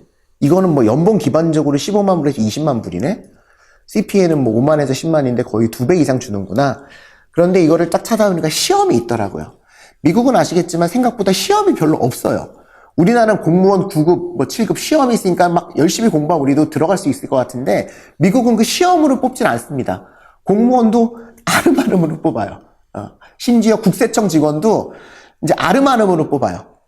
그리고 공지가 나는 거는 아름아름으로 다 뽑다가 진짜 안 뽑히니까 공지가 나오는 거예요. 그러면 몇백 대 1입니다. 그 자리는. 그러니까 이미 다 뽑아버려요. 그러니까는 저희도 이제 우리가 이제 CPA들 보면은 IRS에서 포지션이 나오면은요, 공지가 뜨기 전에 저희한테 먼저 연락이 와요. 꼭 저만이 아니라. 혹시 누구 세일즈 텍스 하려고 하는데 세일즈 텍스 포지션에 경력가 2년 있는 사람 있는지, 그러면 인터널 리퍼로 먼저 들어가 버려요. 그러니까 이런 거 말고 좀 이렇게 시험을 볼 수 있는 게 있으면 좋겠다. 근데 시험 볼 수 있는 거는 변호사, 회계사 뭐 이런 것들이잖아요. 사자 들어가는 걸 좀 좋아하시는 분들이 계시니까. 그리고 그게 좀 안정적이니까. 근데 액추어리가 있더라고요. 그래서 이제 전국에 있는 한국인 액추어리들을 수소문해서 강의를 만들었습니다. 그래서 한국 사람들이 수학을 잘하잖아요. 인도보다는 좀 못하지만 미국 애들보다 훨씬 잘하거든요. 우리가 그래서 조기유학 가면은 다른 거는 성적이 안 나와도 수학은 항상 1등 하는 경우들이 많단 말이에요. 그래서 진짜 8단계까지 있는데 보통 3, 4단계 합격하면 취업이 된다 그러더라고요. 어려워요, 시험이. 뭐 확률 뭐 이런 거. 이제 저 같은 이제 문과대생은 하기가 어려운 거죠. 회계사나 이런 거는 아무나 할 수 있는 거고, 그건 수학이 아니니까. 근데 액추어리만 해도 이건 완전 수학이기 때문에 좀 어렵더라고요. 그래서 여러 명이 합격을 했어요. 그 어렵다는 시험을. 유학생도 마찬가지. 저는 취업이 될 줄 알았어요. 그런데 액추얼이라는 인더스트리 자체가, 보험이라는 인더스트리 자체가 너무나 컨설버티브한 거죠. 컨설버티브하다는 말은 뭐냐면 취업 비자를 안 내줘요. 그러니까 영주권이 없으면 아예 원서 자체가 안 들어가는 경우가 대부분이더라고요. 그러니까 회계랑은 완전 달라요. 회계는 영주권 없어도 취업 스폰서가 많이 나오거든요. 굉장히 좀 용이해요. 그것보다 파이낸스가 훨씬 어렵고, 근데 이게 파이낸스보다 더 어렵더라고요. 그러니까 이게 영주권이 있는 친구들은 해야 될 잡 중에 하나예요. 시민권자들은. 그런데 유학생들은 별로 바람직하지 않은 거죠. 그러니까 이것까지 알면 좋겠다는 거죠. 그것까지 알기는 사실 쉽지는 않잖아요. 왜냐면 한국 사람이 누가 해봤어야 되잖아요. 한국인으로서 해봤는데 이거 안 되는구나. 그리고 뭐 제가 해봤으면 몇 명 해봤겠어요. 뭐 10명 이내니까 그게 정답은 아닐 겁니다. 그래도 회계사 10명 했을 때는 7, 8명은 되는데 계리사 10명 했을 때는 한 명도 안 되더라는 거죠. 그건 인더스트리가 다르구나. 그 인더스트리의 특징을 아시는 것도 굉장히 중요하다. 자, 우리가 실리콘밸리가 사노셋 지역이에요. 샌프란시스코 근처. 그쪽에 이제 큰 기업들이 많고요. 또 우리가 뭐 소위 말하는 제2의 실리콘밸리라고 하는 지역이 또 버지니아 근처에 레스톤이라는 지역이 있거든요. 거기에 뭐 이제 뭐 한국 분들도 굉장히 큰 기업들이 있고, 그래서 이제 버지니아 텍 같은 데로 이제 학생들이 가가지고 그쪽에서 IT 해가지고 버지니아, 메릴랜드, 워싱턴 DC 근처에 있는 회사들의 IT 포지션으로 이제 늘려고 합니다. 일단은 아이디어 자체는 좋잖아요. 여기까지는 된 거잖아요. 그죠? 네. 그냥 아무 데나가 아니고 내가 IT를 할 거야. 그리고 버지니아 근처에 이런 회사들이 많으니까 그 근처에 학교로 보내가지고 얘를 뭐 사이버 시큐리티나 뭐 아니면 이런 거를 할 거야. 거기까지는 좋은데요. 그 인더스트리의 특징을 봐야 돼요. 그 지역에. 버지니아, 메릴랜드, 워싱턴 DC 에어리어는 대부분의 회사, IT 회사들이 어느 잡이냐면요. 연방정부 프로젝트를 하는 경우가 많아요. 저도 몰랐어요. 그래서 캔디데이트 자체가 시민권이어야지 들어갈 수가 있어요. 그러니까 영주권자도 안 되는 경우가 많아요. 연방정부 들어가가지고, 연방정부, 백악관 뭐 이런 데요. 뭐 이런 데를 들어가서 일을 하기 때문에 얘가 시민권자가 아니면 그 회사에서 받아줄 수가 없는 거예요. 얘가 아무리 똑똑해도. 그러니까 이거는 안 해보면 또 모르는 거죠. 그러니까 이런 것들이 있다라는 거예요. 뭐가 다르냐? 미국인들이 취업이 잘 되는 전공과 한국인들이 취업이 잘 되는 전공은 엄연히 다르다. 그거를 구분을 하지 않고 그냥 구글 영어 검색을 해서 미국인들이 취업이 잘 된다고 해서 전공을 선택해버리면 이런 문제가 생기더라는 거죠. 제가 해봐서 말씀을 드리는 겁니다. 미국인들이 전공 잘 되는 거 엔지니어링 굉장히 어려워요. 시빌 엔지니어는 뭐 메카니컬 엔지니어 굉장히 어렵거든요. 공부도 어렵고. 그런데 우리는 무조건 엔지니어링, 화학공학 이거 다 잘 될 거라고 생각. 왜냐하면 미국 애들 순위를 보면 거의 5등, 10등 안에 다 엔지니어링 들어가 있거든요. 그런데 한국 사람이 특히나 유학생이 엔지니어를 할 경우에는 취업할 수 있는 방법은 딱 뭐밖에 아니면 OCR밖에 없어요. 아주 좋은 학교를 가서 그 학교로 오는 큰 기업의 캠퍼스 리크루팅을 통해서 들어가지 않으면, 물론 그렇게 해서 들어가면 아주 베스트죠. 그렇지 않으면 근데 어떻게 될 수밖에 없다? 졸업하고 나면 내가 찾아야 되는데 중소기업들이에요. 중소기업에서 엔지니어를 뽑는 경우가 많지가 않습니다. 외국인 엔지니어를. 2~3명 있는 회사에서 안 뽑아요. 10명 있는 회사에서 엔지니어 필요 없습니다. 세일즈 퍼슨이나 아니면 뭐 회계가 필요하지. 그러니까 이게 미국 애들하고 완전히 다른 거죠. 미국 애들은 영어라도 하니까 엔지니어도 하고 뭐도 하고 막 이렇게 복합적으로 해서 뽑는 경우들, 그러니까 중소기업은 이것저것 다 뽑는 경우들이 많이 있더라는 거죠. 그러니까는 뭐가 달라요? 엔지니어를 하는 거는 나쁘지 않은데 그러면 그것도 중소기업이 좀 있는 그 지역에 있는 학교로 가는 것이 옳고 꼭 내가 엔지니어를 해야 될지 한다면 어떤 걸 해야 될지도 보셔야 된다는 거예요. 제 말이 전달이 잘 됐는지는 모르겠어요. 그런데 해보면 이게 너무나 중요하다라는 거죠. 특히나 유학생들에게는. 물론 그것도 중요하고 뭐도 중요해요? H1B가 가능한 전공인지 아닌지. 제가 그저께 지난주에 미국에 있었는데 급하게 연락이 왔어요. 근데 전화 상담은 안 하는데 어떤 어머니가 꼭 전화 상담을 한번 해달라 그러셔가지고 이제 미국에서 이제 시차가 안 맞으니까 그래서 전화를 드렸는데 따님이신데 CSI 마이애미를 굉장히 열심히 봤는지 그 범죄학 크리미널러지를 꼭 하고 싶대요. 뭔지 아시죠? 뭐 저기 우리나라 뭐 하면은 이렇게 뭐죠? 이렇게 막 시체 딱 보고서 이게 범죄가 어떻게 되어 있고 이런 거요. 예. 뭐 굉장히 인트레스팅한 학문이기도 하고 좋은 잡이긴 한데요. 그러려면은 크리미널즈를 하면 대충 뭐가 됩니까? 뭐 공무원이 되거나 아니면 경찰 쪽으로 가거나 캔디드 자체가 영주권 이상이 아니면 아예 받을 수가 없는 포지션이잖아요. 영주권이어도 굉장히 좀 이거는 센시티브한 부분이 있어요. 그러니까는 어떻게 말씀을 드릴 수밖에 없냐면 취업은 포기하고 공부하겠다고 하면은 괜찮다. 재밌을 수도 있다. 취업을 염두에 둔다면 최악의 전공 중에 하나다. 라고 설명을 드릴 수밖에 없는 거죠. 뭐 너무나 우주항공학과 되게 들어가기 어려운 학과고 과도 많지도 않아요. 미국 애들 같은 경우에는 거의 취업이에요. 뭐 취업이 잘 되는 전공이라고 합니다. 나사 같은 데로. 왜냐면 과가 많지 않기 때문에. 근데 우리는 영주권 없으면 안 받아줍니다. 그러면은 학교 OCR 통해서 들어가가지고 거기서 스폰서 받지 않으면은 중소기업 어디서 항공우주학과를 뽑겠어요. 아니 얘가 똑똑해서 뽑고 싶어도 뭐가 안 나온다고요? 비자가 안 나와요. 얘가 항공우주기 때문에 우리 회사가 항공우주와 관련된 잡을 해야지만 비자가 나와요.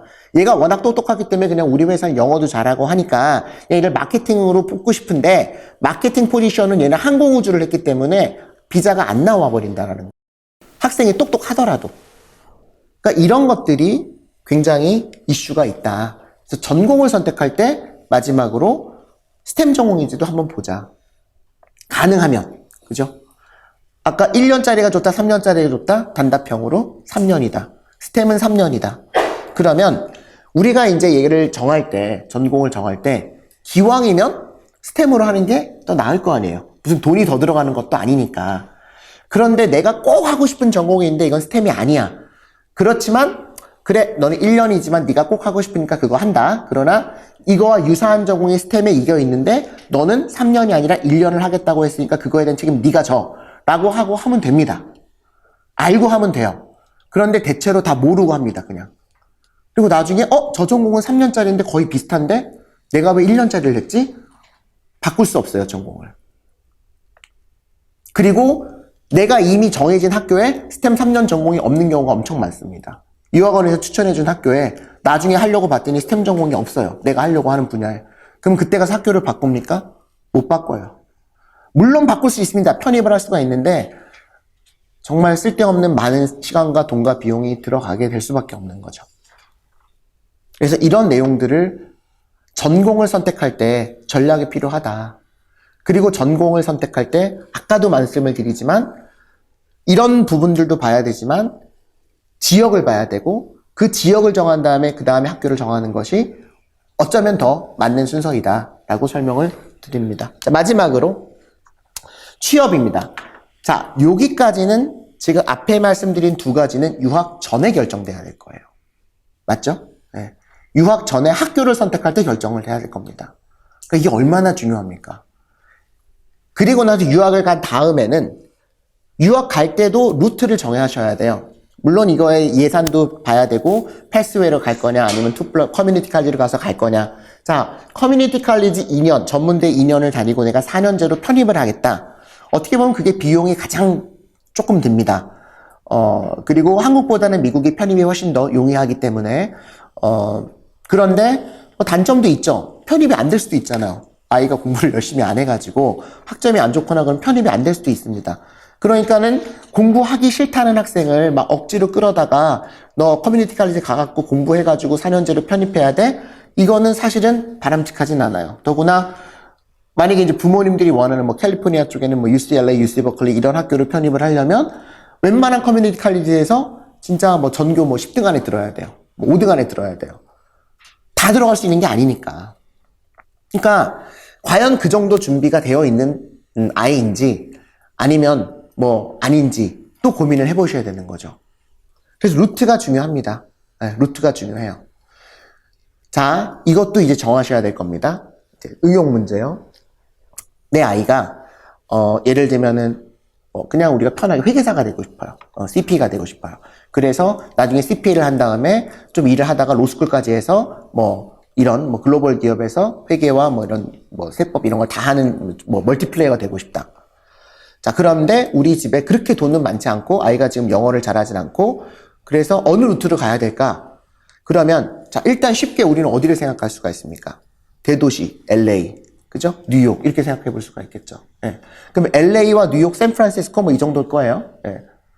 일단은 경제는 큰 도시로 가야 되니까 특별한 이유가 없으면 큰 도시로 가야 되니까 그러면은 샌프란이나 LA 쪽은 전부 다 캘리포니아니까 캘리포니아 커뮤니티 칼리지 프로그램들이 있어요.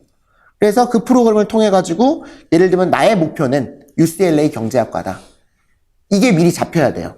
UCLA 경제학과가 중요한 게 아니라 UCLA 경제학과를 가서 어느 회사로 내가 어떤 직무로 가고 싶다. 이게 어느 정도 루트가 나와야 되는 거죠.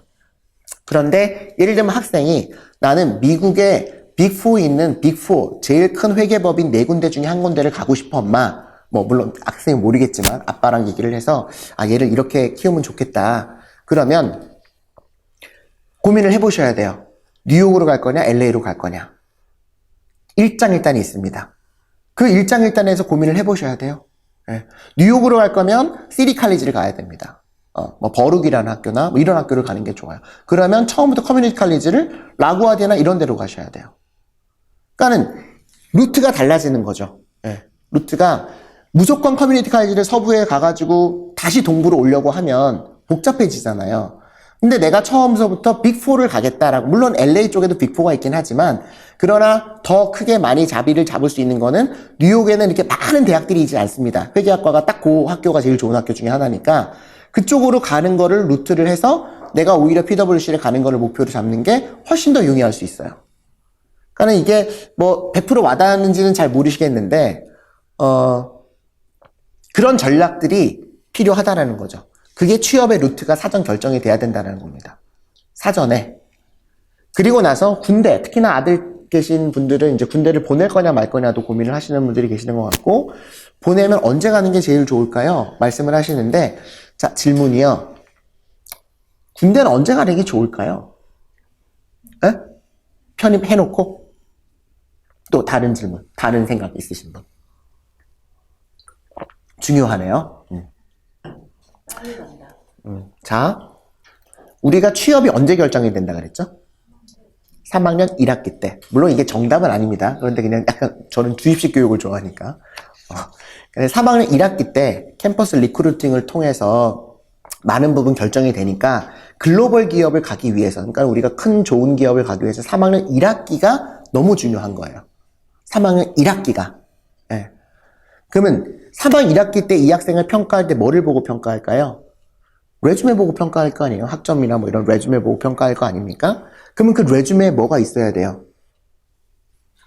아까 뭐가 있어요? 경력이 있어야 된다고요. 뭐 경력이 있던지 자격증이 있던지 뭐 이런 게 있어야 될 거 아니에요?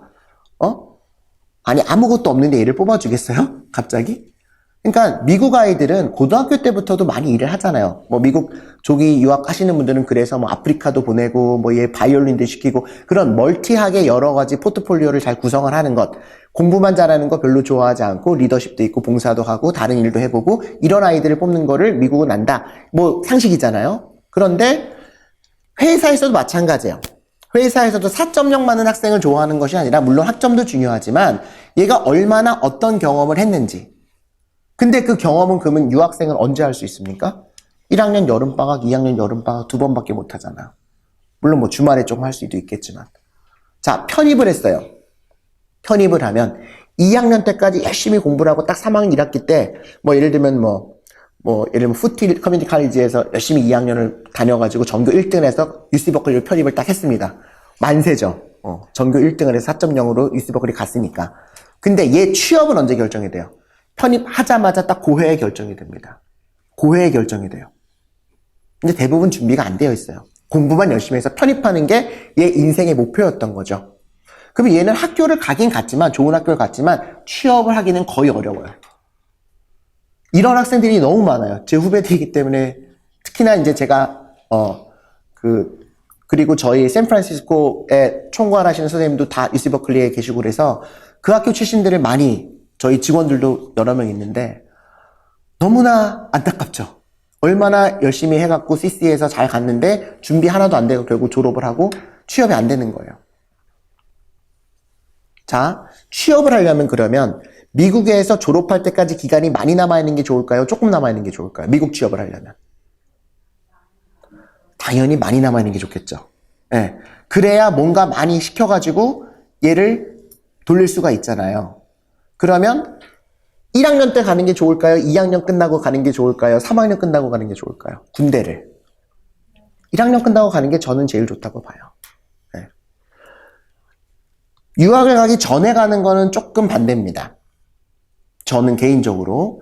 왜냐하면 학생이 유학 가기 전에 군대를 가버리면 군대에서의 한 1년 남짓, 2년 가까운 시간이 그냥 낭비가 돼버릴 가능성이 되게 높더라고요.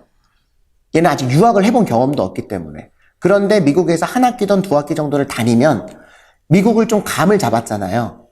그리고 요즘 군대는 조금 좋아져서 군대에서 공부를 할 수 있는 좀 기회들이 많고, 실제로 저희 그 학생들 중에서 군대에서 지금 CPA 공부하고 있는 학생들이 있거든요. 예. 왜냐면 인터넷이 된대요. 그래서 주말 같은데 강의 좀 보고 또 복습하고 밤에. 그러니까 1년 반을 그냥 허송세월 안 하고 기특한 거죠. 군대에서 사실 힘들 텐데. 그래서 1년 정도는 미국에서 학교를 다녀보고, 미국이 어떻구나. 이거를 알고 가는 게 저는 더 좋은 것 같아요. 그리고 또 하나 팁을 드리자면, 우리가 지금 미국에서 4년을 쭈르륵 다니면 1학년 여름방학, 2학년 여름방학, 그 다음에 취업, 인턴십이잖아요. 그러니까 경력을 2번밖에 쌓기가 어려운데 군대를 중간에 한번 갔다 오면 1학년 여름방학 끝나고 군대 가기 전까지 기간이 조금 있잖아요. 그때 미국에서 인턴십을 한번 해볼 수가 있습니다. 군대 끝나고 복학하기 전에 바로 다음날 복학하는 게 아니잖아요. 그러면 그때 또 한 6주에서 8주 정도 경력을 쌓을 수가 있어요. 굉장히 중요합니다, 이게. 이거 군대를 가지 않으면 학교에서 휴학을 안 시켜준단 말이에요. 병원에 입원하지 않으면 휴학이 안 돼요. 그러니까 내가 학교 안 다니면서 미국에서 그냥 학생 비자 유지하면서 어서 인턴을 하면 좋겠는데 그게 안 되거든요. 안 되잖아요, 미국은 영주권자가 아니면. 예. 학교를 꼭 다녀야 돼요. 학교 다니면서 인턴십 하기 쉽지 않아요. 예. 학교 수업 따라가기도 힘든데. 그러니까 그런 약간 시기들을 또 활용해 볼 수도 있어요. 꼭 필수적이진 않지만 할 수만 있다면. 그런 면에서 한 1학년 정도 끝나고 갔다 오는 것이 좋고, 너무 늦어지면 안 됩니다. 한 달 전에 오신 분은 4학년 1학기 마치고 갔더라고요. 4학년 1학기 마치고. 4학년 1학기 마치고 가버리면 남은 기간이 6개월이잖아요. 그러면 뭐가 일단 문제가 생기냐면 졸업하고 나서 OPT가 안 나옵니다. 아까 OPT는 뭐라고요? 졸업하고 나서 1년, 스템은 3년 동안 비자 없이 일할 수 있는 기간이 OPT라 그랬잖아요. 근데 법적으로 OPT를 받으려면 마지막 OPT를 신청하기 전에 미국에서 최소 1년을 공부를 했어야 돼요. 연속으로. 그렇지 않으면 OPT가 안 나와요. 그게 미국 법이에요. 그러니까 4학년 2학기 끝나고 군대를 갔다 오면 6개월밖에 안 남았기 때문에 OPT가 안 나와 버리는 거예요. 그럼 어떻게 돼요? 취업이 안 되는 거죠. 그럼 바로 그냥 석사 가는 수밖에 없어요. 그러니까 이게 얼마나 이게 아무것도 아닌데, 미리 한번 상의했으면 되는 건데. 그러니까 이런 것들을 보시면 좋겠고요. 그 다음에 이제 우리가 학생들이 굉장히 열심히 공부를 하는 것을 우리가 볼 수 있는 것은 대체로 영어하고 학점입니다. 그죠? 그러니까 엄마가 이제 아들이 영어 하는 거가 점점 늘어나는 게 보이시잖아요. 가서 보면은 이제 아들, 딸 이렇게 찾아가서 보면, 얘 영어 발음이 점점 좋아지고 있고, 처음엔 레스토랑 가서 식사 주문도 좀 쭈삣쭈삣 하더니 지금은 웨이터랑 얘기도 잘하고, 자랑스러워 하세요. 네. 별로 자랑스러워할 건 아니지만, 두 번째는 학생이 성적표를 잘 받아오면 굉장히 또 자랑스러워 하세요. 그러니까는 어쩔 수 없이 부모님들의 입장에서는 아들이 지금 잘하고 있는지 없는지를 평가할 수 있고, 또 자녀 입장에서도 내가 얼만큼 열심히 하고 있다는 것을 보여줄 수 있는 것이 학점밖에 없어요. 그래서 학점에 올인합니다. 성적에. 근데 성적에 올인하는 순간 얘는 성적을 잘 받은 졸업생은 될 수가 있지만 취업하는 학생이 되기는 어려워요. 성적도 중요하지만 그 시간의 한 3분의 1 정도는 취업에 같이 포커스를 맞춰갖고 밸런스가 이루어져야 돼요. 취업을 하려면 뭐가 중요하다고요? 얘가 클럽을 해야 됩니다. 예를 들면 그 학교, 우리나라면 동아리 같은 거.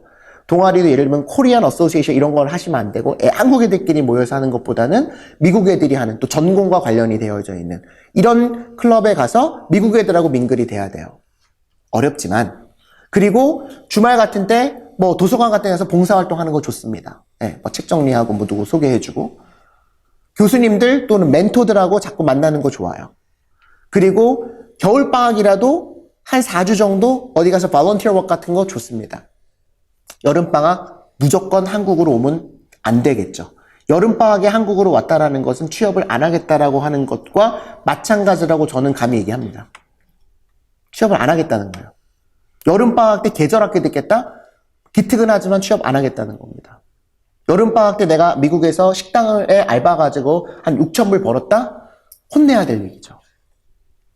뭐를 해야 돼요? 전공과 관련이 된 회사에 인턴을 잡아서 CPT 신청해서 제대로 경력을 쌓았어야지만 내가 나중에 2년 있다가 졸업하고 나서 제대로 된 회사에 들어갈 수 있는 기반을 만든 거죠.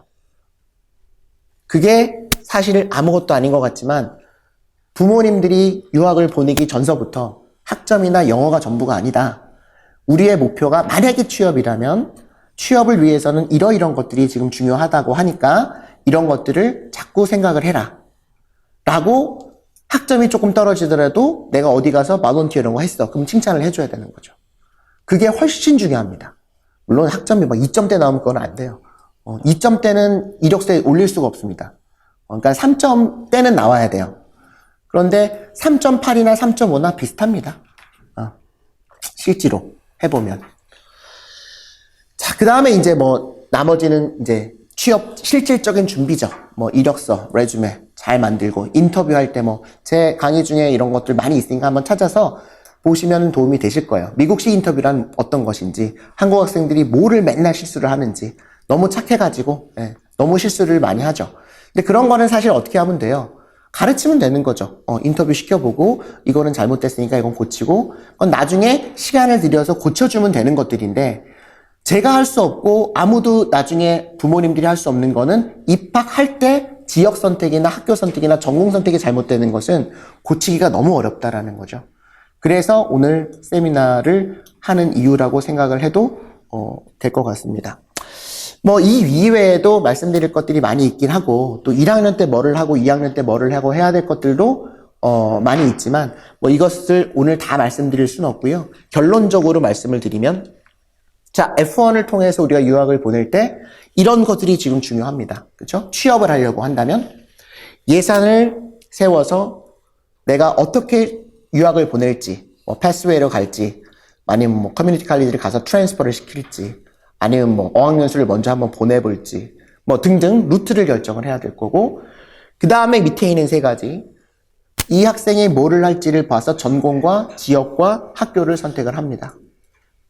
그리고 나서 영어 열심히 하고 성적 잘 관리하고 인턴 경력 쌓고 레주메 인터뷰하고 학교 OCR 통해서 네트워크 만들어가지고 필요하면 자격증 따가지고 취업을 하는 거죠. 그런데 지금까지 우리는 다 오른쪽에 굉장히 포커스를 맞춰요. 학생의 개인적인 능력에. 학생이 영어를 못하거나 학점이 나쁘거나 어쩌고 저쩌고 해서 취업이 안 되는 것처럼 말도 안 되는 얘기를 합니다. 근데 나누어 보죠. 자, 왼쪽은 뭡니까? 입학하기 전에 결정이 돼야 될 것들이죠. 그래서 제가 오늘 설명회를 통해서 말씀드리려고 하는 걸 딱 한마디로 말씀을 드리면 우리가 유학을 통해서 미국 취업을 하려고 하는 것에 대한 성공 여부는 입학 전에 50%가 결정이 된다. 그만큼 학교, 전공, 지역 선택이 너무나 중요하다. 유학생들에게는. 이런 말씀을 좀 드리고 싶습니다. 나머지는 이제 학생이 열심히 해야 된다는 전제 조건이 있고요. 또 뭐 저희 같은 곳이나 또 다른 어떤 뭐 조금 전문가분들이 도와드리면 됩니다. 그런데 지금까지는 저도 뭐 오른쪽은 열심히 해봤죠. 지난 10몇 년을 유학생들도 만나고 뭐 이민자분들도 만나고 해서 뭐 제가 하지는 않지만 이제 저희 선생님들이 다 일일이 각 분야의 멘토분들이 하지만 이쪽이 잘못되어져 버리면 일단 전공이 히스토리다, 전공이 필라서피다, 전공이 국제관계학이다, UC 버클리에서 일문학을 전공했다 딱 하는 순간 얘는 취업이 불가능합니다. 불가능해요. 얘가 아무리 똑똑하다고 할지라도. 그럼 얘 취업을 시키려면 어떻게 해야 됩니까? 석사로 가서 전공을 바꾸지 않으면 비자가 안 나와요. 비자가 안 나와요. 그 다음에 저 시골에 있는 아주 큰 주립대학을 다니는 학생들은 전부 다 어디를 끌어와야 돼요? 다 비행기 타고 뉴욕이나 LA나 샌프란이나 DC로 와야 돼요.